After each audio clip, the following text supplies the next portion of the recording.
This is an episode in English. If you are an English speaker and want to hear the conversation, go straight to the beginning of it, because we're going to start with an intro en español. El Martínez es un proyecto colaborativo de Rainbow Lobster.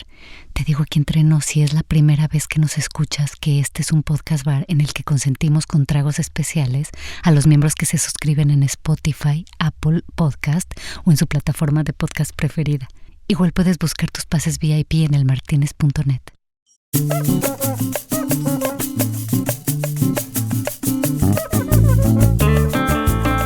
Bueno, vale, pásele.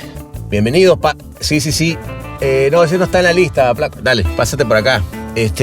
Oye, por cierto, si este podcast bar, que es tu podcast bar de confianza, ¿vale? Te gustan los tragos, las conversaciones, danos un likecito ahí en las redes sociales. Y más que las redes sociales, en donde lo estés escuchando ahorita, ponle una estrellita y si puedes, compárteselo a alguien para que se venga acá a tomarnos ese traguito con nosotros. ¿Qué te parece?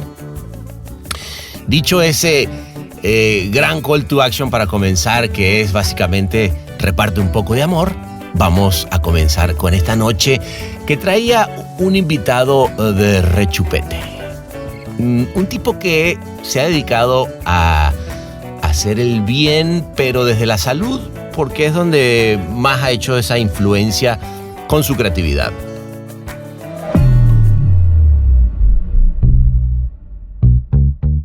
Él es director creativo ejecutivo de FCB Chicago después de ser director creativo ejecutivo de Dentsu Health. En 2022 fue nombrado el director creativo número 1 por The One Club for Creativity y el segundo creativo del mundo por Cannes Lions y The Drum. Ganó 3 Grand Prix y más de 30 leones. Antes de llegar a Dentsu, llevó a Área 23 a ser la agencia del año en los Lion Health. Esa noche comenzamos abriendo otra vez una botella de rosé para celebrar por ese Grand Prix de Pharma que había ganado justamente este año por Scrolling Therapy, y obviamente nos fuimos a hablar del behind the scenes de esa hermosa idea. I remember that it was amazing. We had the blast there in the Palais. We received the award. We went for dinner later with all the Dentsu folks. And later, let's go to Martínez and everything. And once it was the first day, I was with a lot of jet lag. I was like, oh my God. And the other next 2 days, we had some rehearsal for Titanium and innovation presentation. So it was like, oh, I can't go too far.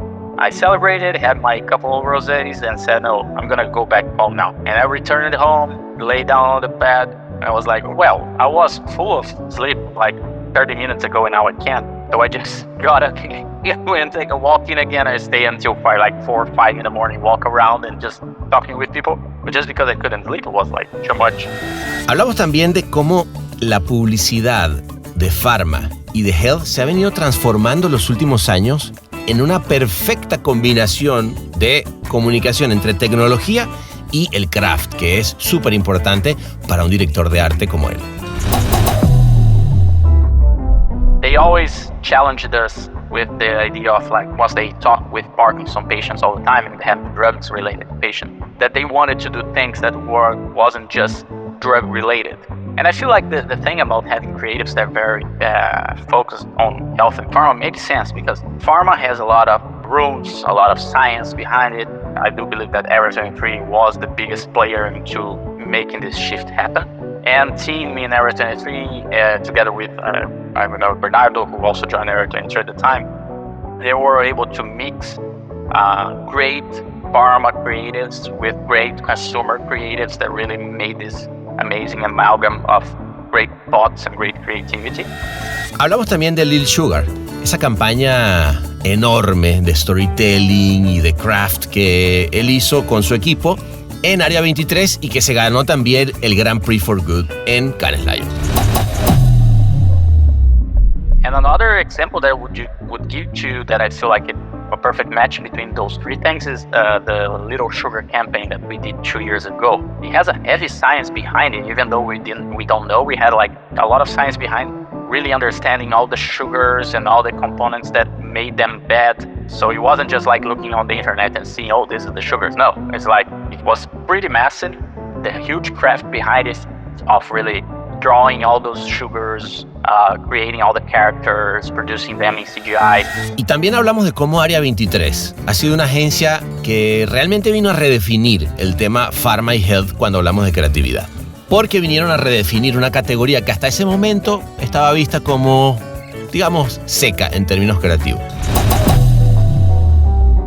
I think it's a mix of talent and opportunities, because I feel like there are some times where there are great ideas, but they are not just executed as the best they could be in the craft side and the design side. And when I say craft, I'm not just saying about art direction, but I'm talking about the copywriting and how it's written and everything. And once pharma and health has a lot to do with science, of course, science is always receiving very well technology, right? There was a perfect marriage between science and understanding of what needed for those patients to improve their quality of life, with finding the right technology that would make that happen, you know?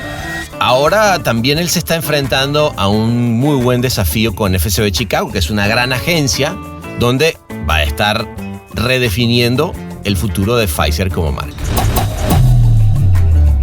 Yeah, no, it's amazing. The first week, and the idea for me is also I'll do a little bit Chicago, a little bit New York, so it's going to be different places, but that's easy. This is my third onboarding on the FCB world, so it's always like, oh, the slides are getting better, the things are different. They have such a structure, such an amazing machine, the FCB Chicago, and not just talking about production or like account, creativity, but also the HR. They are fantastic. They onboarded me, they helped me with all the process. I never went to something smoother in my whole life. And people were so like warm and kind, everyone was so nice. I feel like we have a great possibility here. Like, as you said, great creatives, great leadership, great clients who really want to do great, good work, but do want to do work that is gonna be groundbreaking and highlighted everywhere.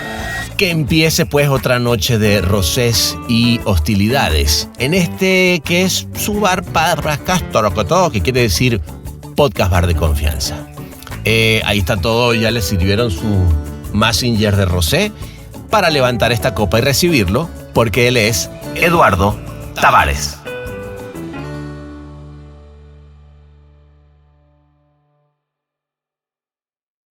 So you're in Brooklyn, right? Yes, I'm in Brooklyn, Park Slope in Brooklyn. Nice. I love Brooklyn, man. It's such a nice vibe over there.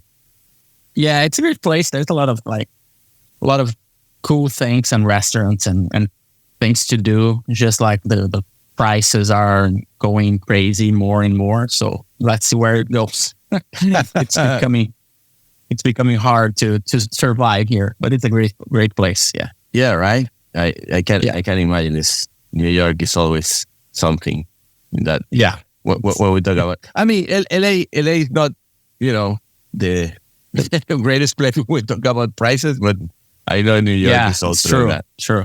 Yeah. LA is amazing. You guys have the coast and the weather, so I think you have nice things too. Just I guess the traffic there is even worse than here, right? Oh no, but. It's like something you cannot really stand for. Yeah. Anyway. But yes. So that's why I will tell you, Eduardo, why don't we just better go to La Costa Azul to have some drink over there in El Martínez? Oh, yeah. That's better. Better than cold or traffic. Yes. Just the warmth of the drinks is not the ideal sometimes, but But it is warm at any point, so let's do it. Yeah, the weather is good, that's for sure. But of course, yeah. All right. So let's go, no? Should we go? Let's do it. Yeah, please. All right, let's go.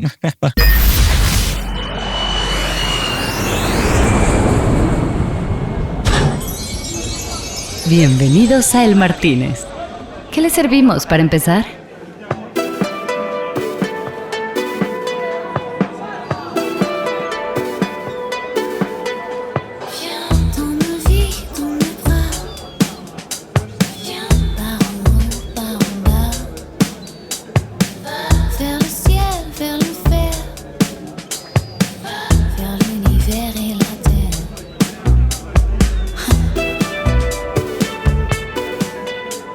All right, here we go, Eduardo. I mean, it's not like Curitiba, which is always more inspiring than Europe, but here we are, amigo. Yes. How are you doing, Sebastian? Yeah, Curitiba is great too, but yeah, I think Cannes is getting there. Someday it will be there. Exactly. As close. A little bit close, but anyway, what are you going to have? Whatever you want to drink, mi hermano. I'll have one. I have a rosé, right? Because here Rosé has to be a rosé. Yeah. Okay, great. François, s'il vous plaît. Rosé le big bottle. Oui. I always when we have rosé here, I like the big bottle. Yeah. I don't know why. There's something kinky about it. Yeah, it really gets everyone's attention. Everyone comes by and try to get a little bit. Yeah, that's the one to have, of course. I saw you, Eduardo, having you remember this place very well because you celebrated a lot. I'm assuming this year. Yeah, no, we had some good victories there and good results. Definitely, I can't complain. It was a great year. Any memories from those celebrations that the one that you can share, of course, here? Oh yeah, I can share it all. I'm pretty. My celebrations are very mild usually. Okay, but yeah, no, it was a great year that we had amazing results with our Dentsu Argentina team. As you probably aware, our good friends from Dentsu Argentina, Agustin, Gaston, Sebastian. Nice. We had an amazing team there, and I'm glad that most of them were together with us in Cannes. And our first day was really the best we could get, because when you get in Cannes and you in the first day get good results, looks like you get a huge rock out of your shoulders. Yeah. So we arrived and we discovered that our project for Dentsu Argentina's growing therapy for Dentsu Creative was a Grand Prix there in Pharma. Yeah, so what a way to start the trip, huh? Exactly. It's like the best way you can ever start a Cannes festival. And that's the good thing about starting with Pharma, is that because you can either start big or start. So you have a very good idea of what will happen in the future of those 5 days, like, okay, things started well.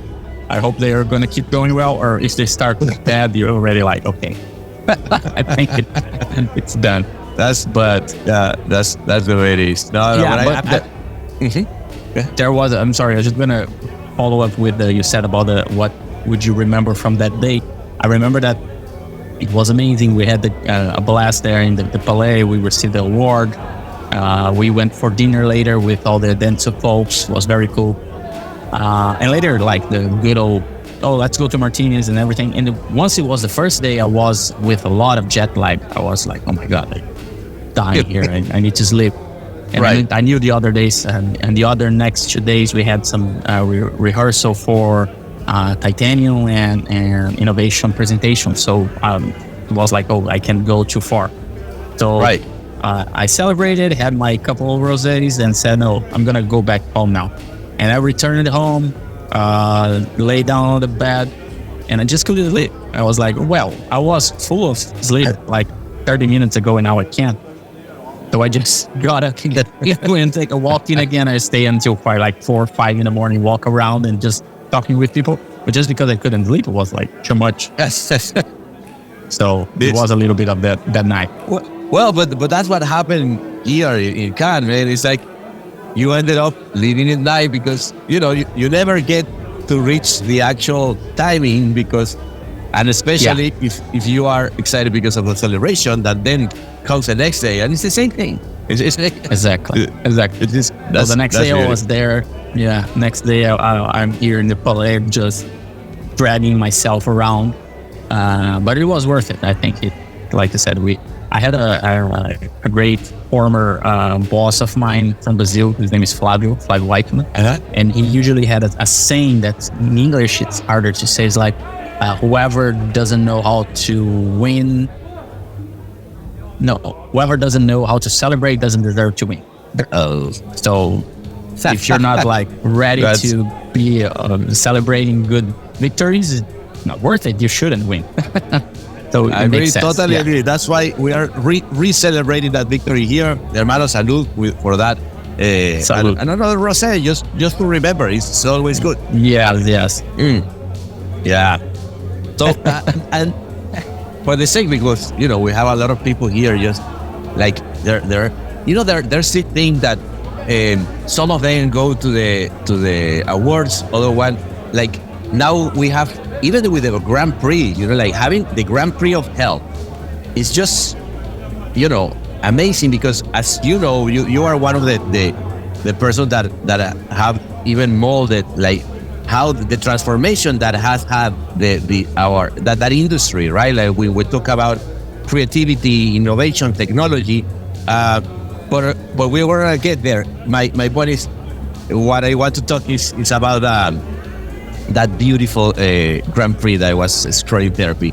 I mean, how beautiful insight the fact that is, why don't we gamify the process of training at the end, right? Because I mean, I saw one of the insights that you had there in the case, and of course I want to hear more from you. But it was beautiful the fact that I feel silly myself training the face, and for those people that are asking there is, guys, wait a second.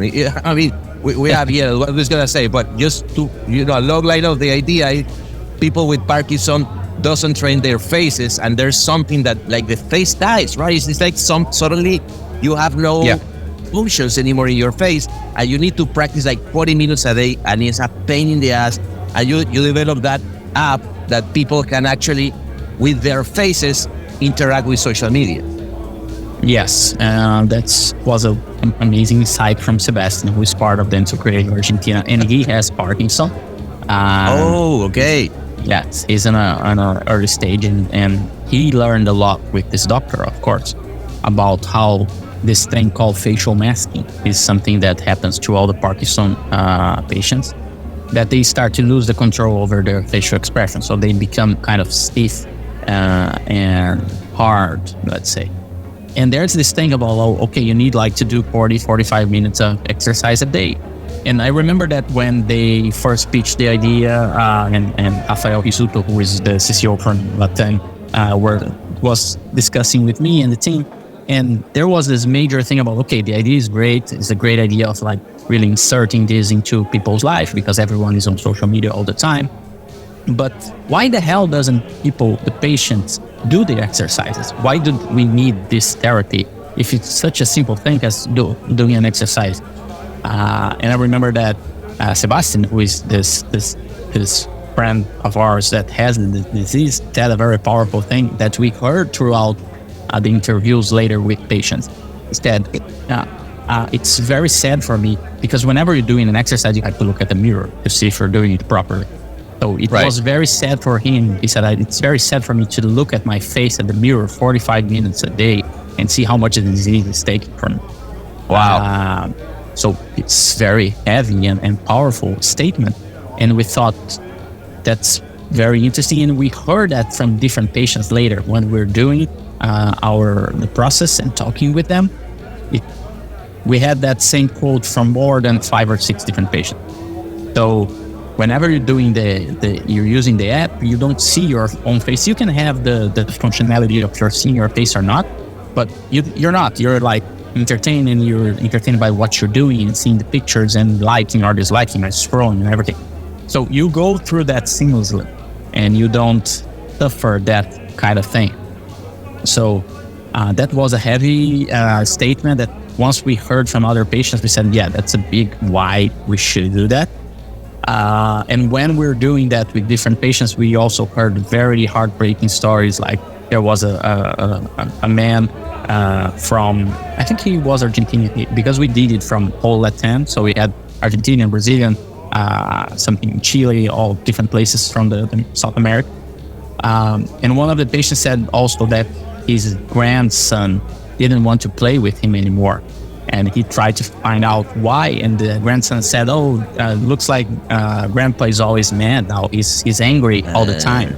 Wow. And he wasn't angry. He said, no, I'm not angry. It's just that my face gets different. It's different. I can't express happiness anymore.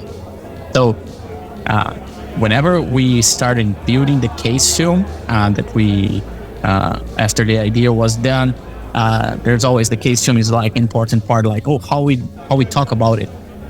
And it was pretty easy and straightforward. Like, this disease takes a lot of the patient, but we can't let it take away one of their most cherished belongings, that their emotions and their capacity to show and portray emotion. So that was behind everything we tried to do, and I think that was the main truth behind the project. Right. No, it's. I mean, it's beautiful to have solutions when you think about like a brand like Europharma bringing that solution or Europharma for the people. But one thing is just like I was here just last week talking with a good creative friend of mine, and we were talking like how hard sometimes those ideas that are hard not only to have it but to actually produce it. Like if someone comes with an idea, it's like, yeah, it makes sense, but how was it? How do you do it in order to make it possible? Un bar inclausurable. El Martínez. Yeah, it's always like a struggle, but in this case it wasn't, I have to say, because Europharma was already a good partner with us. And once they are like a company that is all around South America, they are majorly in Brazil, but they are also in different countries in South America. They always challenged us with the idea of like, once they talk with Parkinson patients all the time and they have drugs related patients, that they wanted to do things that wasn't just drug related. They always challenged with this notion of like, well, could there something be done that isn't like just take this medicine or take this pill or anything, that maybe could play around with some technology, that could play around with people's lives. So whenever we always heard this, it was easy to put two and two together and get into that idea that the Argentinian team from Dentsu Creative pitched in the end of last year. So the client was super excited when they heard about it. They said it's perfect. It aligns perfectly with what we want to say and how we want to be seen as. And also aligns perfectly because we want to really invest into the Latin America and really bring that forward. So, and then we also had a great team in Dentsu Creative Brazil for the technology part. Right, that's challenging, yeah. Yes, we had an amazing team there. Thiago is their leader there, but there are so many talented and amazing people that worked on that and made it work. And like, I remember the first time I saw the app, like it was like just a test, and it was already working very well. And I said, "Oh man, it's already there." And the good thing is that in a world where we are right now, that we're talking about technology and AIs and crazy things, very sophisticated stuff. This one really didn't rely into something that was too out of this world. Like, it was a simple tech. The cell phone already had everything we needed. It already had the sensors that we needed. It was just a matter of using them right. So they put it together. And also the design behind the app, I think, was a big thing because, again, when we started doing the design, I remember that I'm an art director. So the first thing I thought was like, well, we can do something amazing and with a very cool craft and everything. And it's not that it isn't. We just thought that, no, we have to be very simple, very minimalistic. And the main thing on the app is the patient's face. So whenever you turn it on, you already see your own face. So we can play around with this notion of like how important their expression is. So we built everything around that. The design team made also another amazing work. The UI, UX is perfect. And we took a little while to be able to, I remember that the Android store, I forgot the name, the store for Androids. They already got it, and the App Store took a little while to to approve it, but like I guess like sure, I think it was 2 weeks more, and then it approved it too. So it was like perfect. Let's go. So everything worked very, very well, and thankfully to all those teams coming up together, I feel like whenever I'm not at Dentsu right now anymore, but I remember when I left a couple of weeks ago, I had a meeting with this particular team, the scrolling therapy team. So it was people from Argentina, people from Brazil, people from Chicago, people from New York, all around it. We were together to say goodbye, and I said, man, this is by far the easiest team I have ever worked with, because everything was so easy to deal with. Really? Everyone was, oh wow, yes, everyone was so interesting to making the idea happen and pushing it forward, and the client too. So I have to say that project was one that you say, oh yeah, that one was easy. No, but I think it's beautiful living like that. No, Eduardo, like just thinking to a great team, with a beautiful work done after, 1 year of work. How are you? It's interesting because you are doing this shift, like after many years of working into the health industry, and now going to FCB. How are you approaching that change? That must be exciting. Maybe you've been a very great art director, and of course creative, and that craft is very important. But you were also like focusing in that area, and now it's like different. No? Yes. A brief story of my career is like I worked most of the time as in the consumer universe. I worked in Brazil, then I worked in Portugal, in different parts. Working in Portugal, I had to help in places for like Europe and Africa. But then I had the desire, and it was like a kind of a dream to work in the US, because we always see US as the main place for advertising in the world. So then I had this opportunity to join Área 23 in the beginning of 2019. Team Hockey invited me to join, and it was like amazing, like really, really cool. With a big evolution in my role, because I started just like as art director, and I kept evolving until I was kind of the head of the craft and design of the agency, which was very interesting and very cool, working with great people and great projects. And then after those almost 5 years, I had the invitation from Fred LeGrand, who joined Dentsu, to join Dentsu Health. And it wasn't just 1 year, but was a super intense and very, very rewarding year, where I worked with different people, with different teams from around the world. That was probably the most interesting experience that I had, because I worked like with teams in India, teams in Canada, in Argentina, Brazil, China. And working with different cultures is one of the things that I like best in our area. So after this year, I had this invite to get back to FCB, where I was like for almost 9 years, counting FCB, Lisbon, and Área 23, with this new role that Andres, who is the CCO from FCB Chicago, who, together with Danilo Boer, who is their global creative, and also Team Hockey also helped in this whole process, wanting me to bring me back, but now to work as the ECD, one of the ECDs for Pfizer, who is their one of their major brands now, and which is a huge challenge, but at the same time very. It's Pfizer. I didn't get that. Like, okay. Yes, so you'll continue into the health sector, I will continue into the healthcare universe, but even though as I did on Dentsu, I still have some room to work around other brands and play in other fields, because I feel like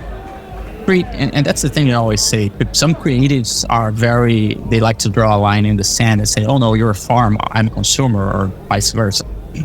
And I feel like that's stupid, because we are all in the business of having great ideas and trying to have ideas that can help. And so if they're pharma, if they're health, if they're beer or whatever, it's fine. Yeah, but I don't know why, but that's a very good topic that you're bringing, Eduardo, because I don't know why or in when was the moment it's like, okay, we're gonna have like creatives that are specialize in pharma or health. Like, I don't know, there was something in the industry, but at the same time, I think that and again, I am taking something that you said in one interview that I really like, that is having this sense of how health advertising has been transformed into the perfect combination of communication between technology and craftsmanship, no? Yes. Because it's an industry that has been pushing the boundaries on those two elements, no? Yeah, it's true. And I feel like the thing about having creatives that are very focused on health and pharma makes sense, because at the beginning, pharma has a lot of rules, a lot of science behind it, a lot of things that are harder for a common consumer creative to deal with, especially on the copy side. So if you are a copywriter, you're going to struggle a little bit more, but you're going to learn, you're going to do it fine too. Yeah. But so that's why I feel like there was a big shift. And I have to say, I do believe that Área 23 was the biggest player into making this shift happen. Because I feel like before them, everything was very pharma-oriented. All the creatives are very oriented with pharma. And team in Área 23, together with, I remember Bernardo, who also joined Área 23 at the time, they were able to mix great pharma creatives with great consumer creatives that really made this amazing amalgam of great thoughts and great creativity. And that really brought the industry very into a different place. And as you said, I feel like they made it, and I feel like being we're all the other pharma and health places are trying to do the same, where there's the perfect marriage between science, craft, and technology. I feel like that's the place where it can bring together. Sorry to interrupt you, Eduardo. Is that where you think that is the difference? Because I agree, like Área 23 was like, it really pushed that boundaries forward, but it's interesting to understand why. So in your point of view, it has to do with the fact of putting, of course, you need all the elements, right? Like the science part of it, put the creativity to, direct to consumer, people who really understand insights. So you think it was more like the mixture of talents working on that area? Yeah. Because what was it, right? Esto es El Martínez.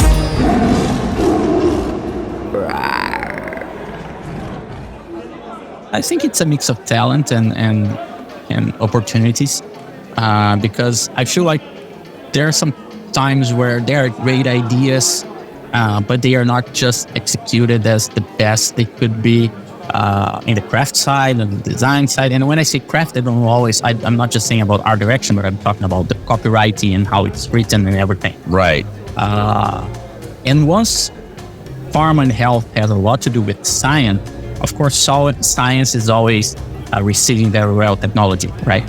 So, right. I remember when the Área 23 and I was part of that project that was amazing, the Thick Beats one. There was a perfect marriage between science and understanding of what needed for those patients to improve their quality of life, with finding the right technology that would make that happen, And But can you tell me a little bit about that case, the one that you're saying? Yeah, sure. The Sick Beats case is an idea that Área 23 did like 2 or 3 years ago. I don't remember. I think 2. No, 3. That was about cystic fibrosis. So patients that, and usually they are young patients that have a very hard time with a lot of mucus on their lungs. So they have to go with very annoying treatments where they have like some machines plugged to them, and those machines make some vibrations into their chest. It's almost like it was beating on their chest, so they can't expectorate.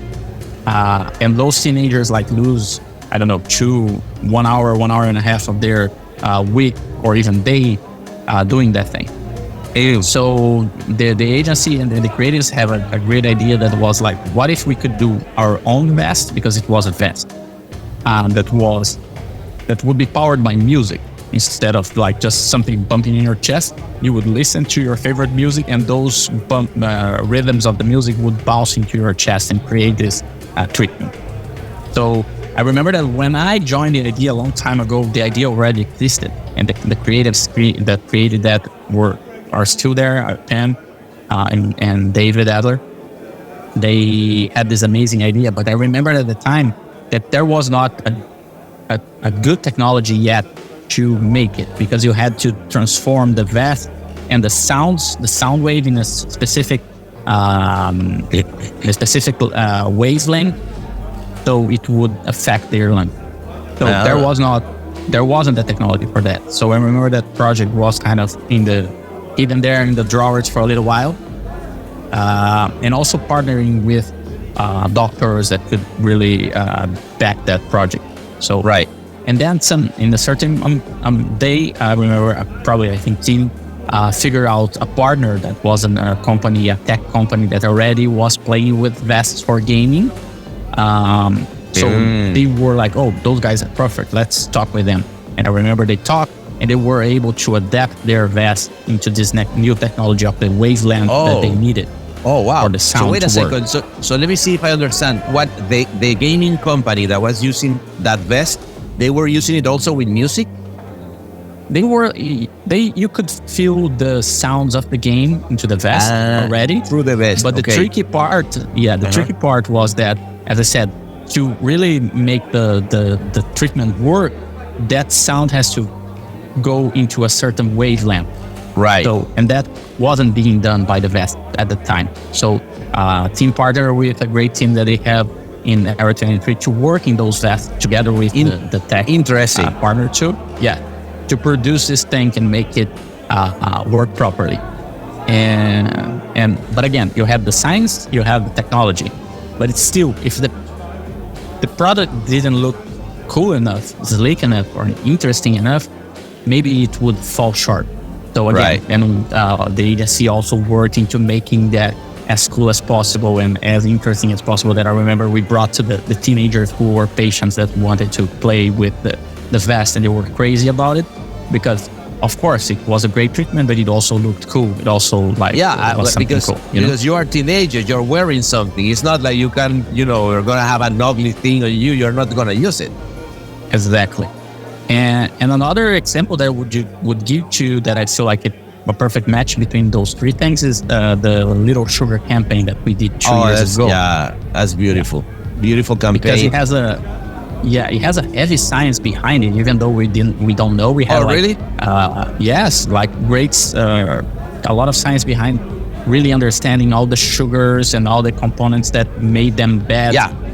So it wasn't just like looking on the internet and seeing, oh, these are the sugars. No, it's like, it was pretty massive. And then the huge craft behind it of really drawing all those sugars, creating all the characters, producing them in CGI. And sorry, also... One second, Eduardo, because I have the people here sending me WhatsApp to say, wait. Guys, so it's all about entertainment, storytelling, because you know that we have this fructose, maltose, whatever toast, and so it's they are totally hidden, the sugars in the recipes of the things that we eat every day. And of course, sugar is very bad for the organism and very addictive too. So this team found a way of converting it into real characters, each one of the maltose or different sugars, so the kids can really understand what they do. Then they come up with this hip hop public health and a rapper who did like video. Sorry, but go ahead, because I think I think for you as an art director has been a beautiful experience, like coming to making this live, right? Yes, no, it was like outstanding, because as you said, it was an idea that would go very far, because it was like a children's book with very cool rhymes and everything. And then you had the musical clip, which was animated by a cool vendor named Zombie. They're amazing partners from Brazil. They made almost like a Pixar-like style of film. And the voice of the character was made by Daryl DMC McDaniels, who is the former part of the DMC group, the huge hit from the 80s. Great guy.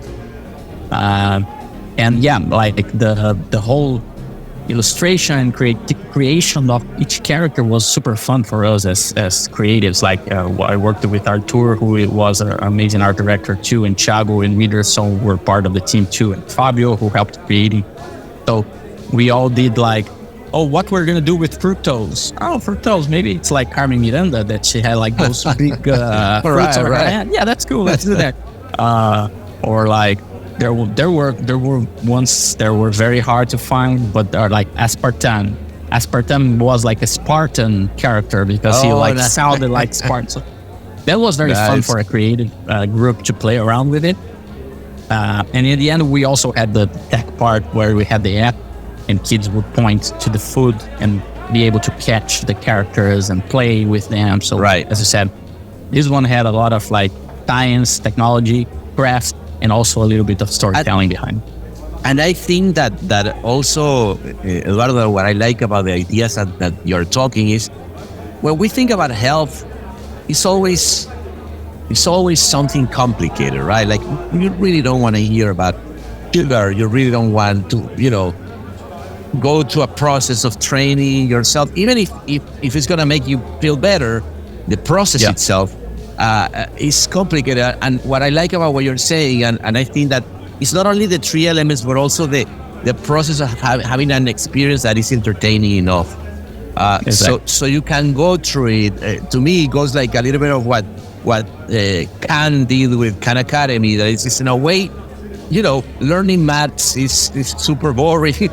and yes. But when you have a reward, and I think that you also had that in the part of how many hours you're actually using your face. So that gamification of giving you something for actually making it possible is important, right?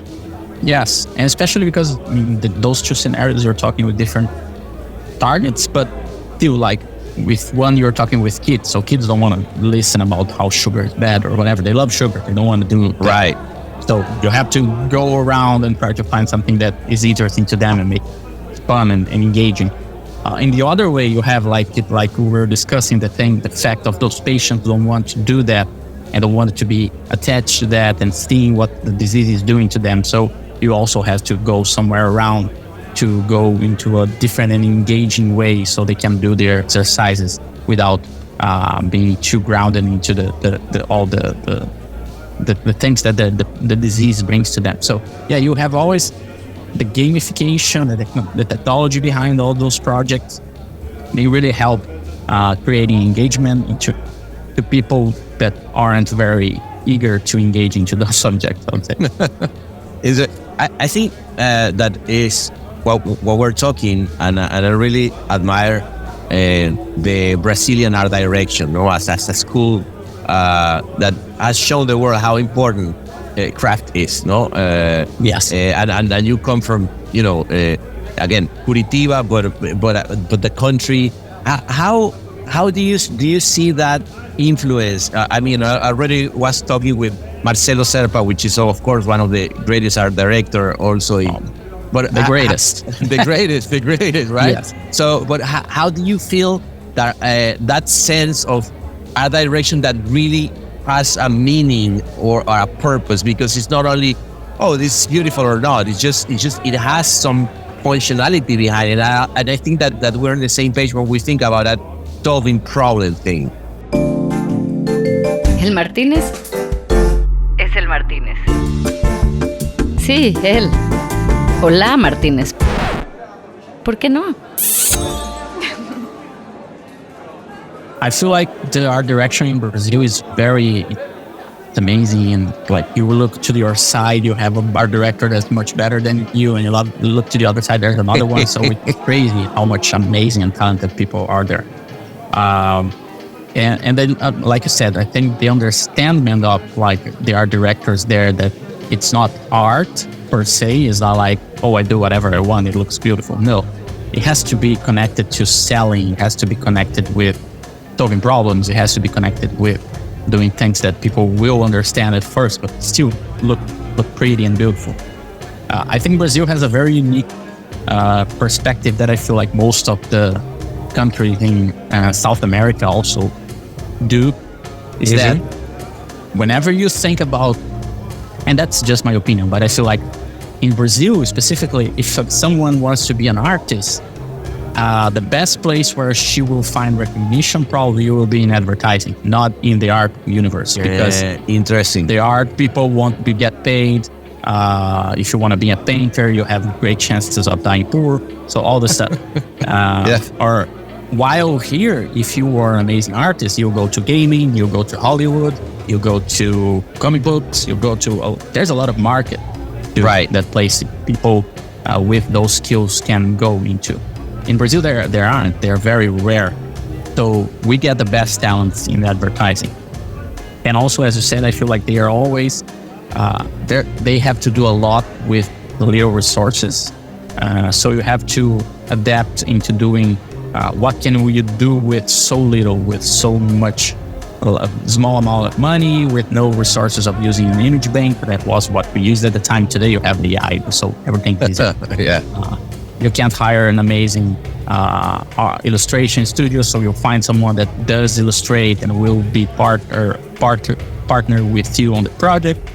So I think it's all those things together make it easier to find great talent. And of course, once there are so many, they are all drinking from each other talent and looking at each other's stuff, and that's like, it's hard to be on their same level all the time. The explosion of talent and the Jogo Bonito on the art direction. I hope that's super good. Doesn't happen as it happened with our football team. Hopefully no. Don't go there. Don't go there. Don't go there. That Jogo Bonito is dead, unfortunately. For now. I was now that you say AI, Eduardo, I was with DJ Pereira also speaking about how AI is more of a tool, right? And nowadays, how are you playing with that? Is that something that you are going into? Is that influencing you? Yeah, I think so. I think I'm originally an illustrator, so I draw from scratch. Right. That's the first thing I did. So I started in advertising because as an illustrator, not as an art director. Okay. Yeah. So I have to say I hated the AI the first times I saw it, and I still hate a little bit because I love the fact that I could take a blank paper and a pen and do something that nobody else could. Right. That was like, exactly. I have superpowers. It is and a superpower, actually. Yeah, but now you write on the AI whatever, and you do like a Michelangelo piece in 5 seconds. Right. So I was mad at that at first, but then I think I understood the power as a tool, as you said, to like, I remember when I was an art director and I would partner with a copywriter and you say, imagine it. And I always have those ideas because I come from the art side and said like, what if we could do like Mona Lisa, but she was painted by Picasso? Oh, that's a good idea for whatever. So how can we do that? We have to find an artist. We have to find someone that could do that for us. And now you do that, like I said, in 5 seconds, you can do it. You have that.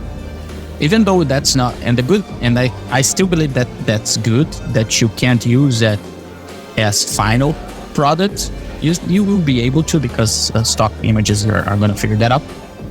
But I feel like that's great that you can present to a client something with such a level of detail and convey any idea you have in your mind in 30 seconds, in 1 minute, just a matter of finding the right wording. And then later probably getting that, okay, the client approved. So now we're going to get an amazing artist, a very unique guy who's going to do this. So for me, it's a great tool. I feel like it's getting better and better. Of course, it's getting better and better every day. I don't know what's the future of it. It sounds it has looks like it has no end. But right now, I feel like it's a great tool to portray ideas and show ideas in a very quickly and a very finished way.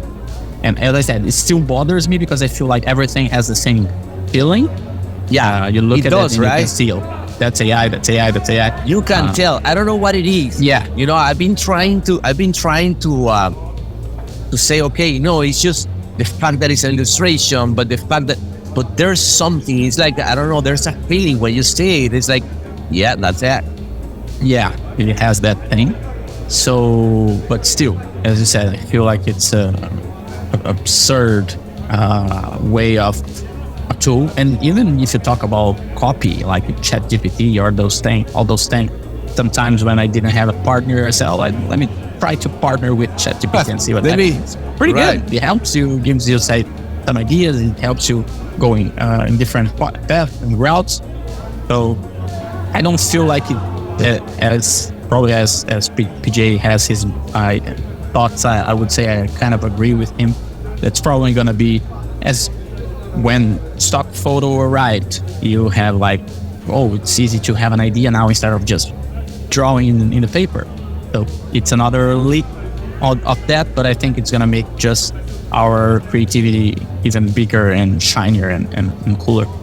Yeah, I know what I agree on what you're saying is like prototyping or roughing, like this is what I have in my mind, but the only thing is I don't have the resource or even the time, like yes. Sometimes like, yeah, we could do that, but we'll have like 1 week the first rough. Exactly. And the client won't understand it, like if they don't say it, right? So yeah, for that, and you would throw that amount of money and time in the garbage all the time because, like you said, you take a week to do and you go to the client and say, no, I hate it.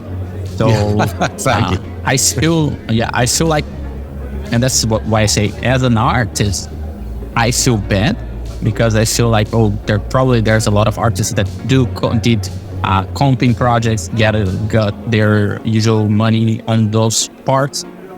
But on the other way around, as I also think that the human creativity is always ready to embrace those tools and make something different and something even more interesting. So it's a matter of they will have to adapt even more, I feel, than the advertising or our directors or creative. But I think they will be able to again. Hopefully. No, I agree. I think that it's a tool. In my point of view, there will be like things that you will have to disclose. Or is there AI involved? Of course, and I think that will be a good thing to understand. Like, no, this is all human made. That will be like something. It will be like like a craftsmanship that is. Oh, really? So there's no AI involved. I think that we might get to that point at some moment. No.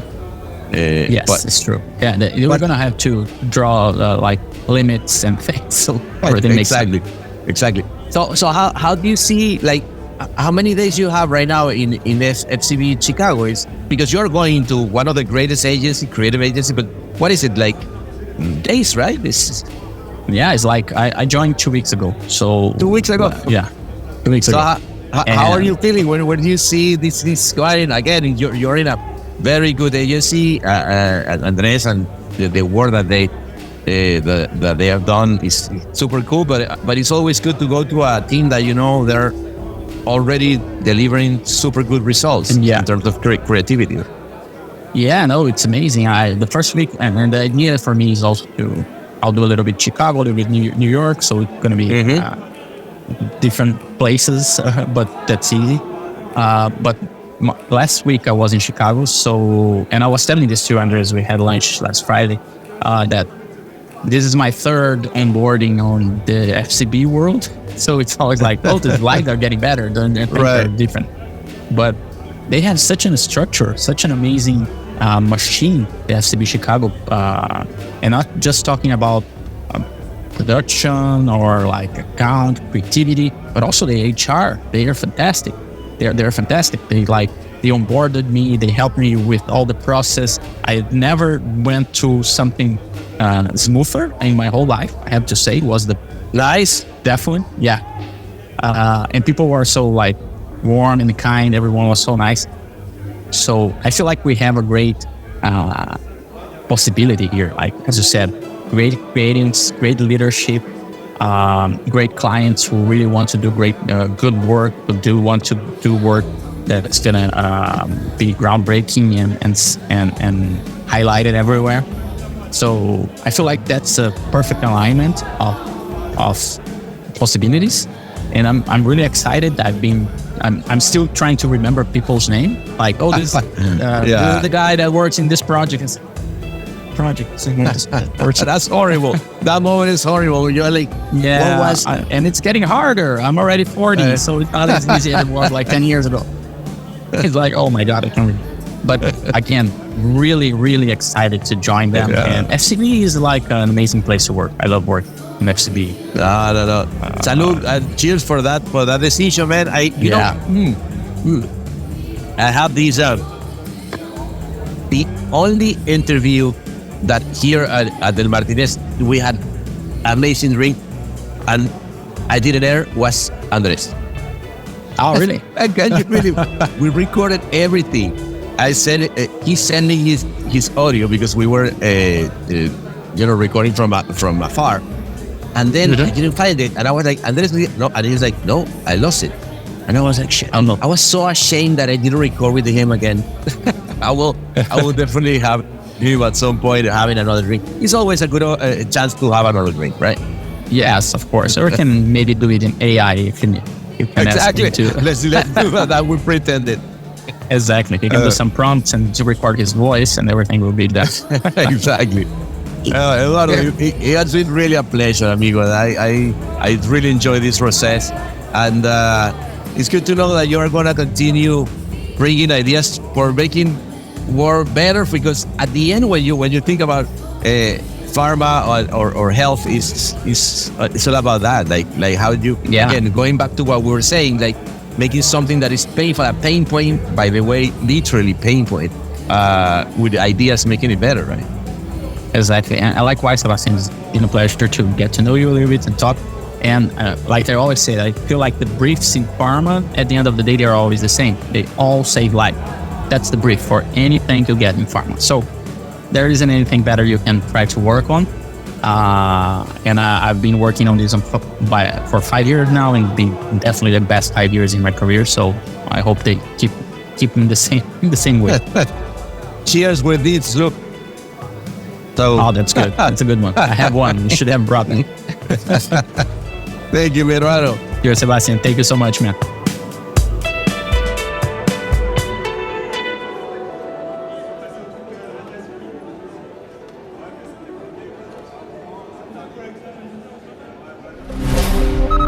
Todos los derechos reservados y todos los torcidos depravados.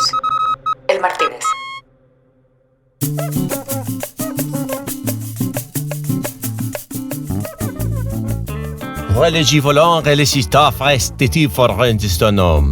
Que fue como terminamos de decir, qué bárbaro cómo se puso esa pinche noche. Así que nada, seguimos intentando descifrar el futuro de cualquier cosa relacionada con la humanidad, del ser creativo y el chupe, todo eso mezclado en un solo lugar y convertido en un trago. Así que espero verlo semana que viene para seguir en esta cotorring The Point mezclado con Trelegiv à de Zotova. Nos vemos, se les quiere.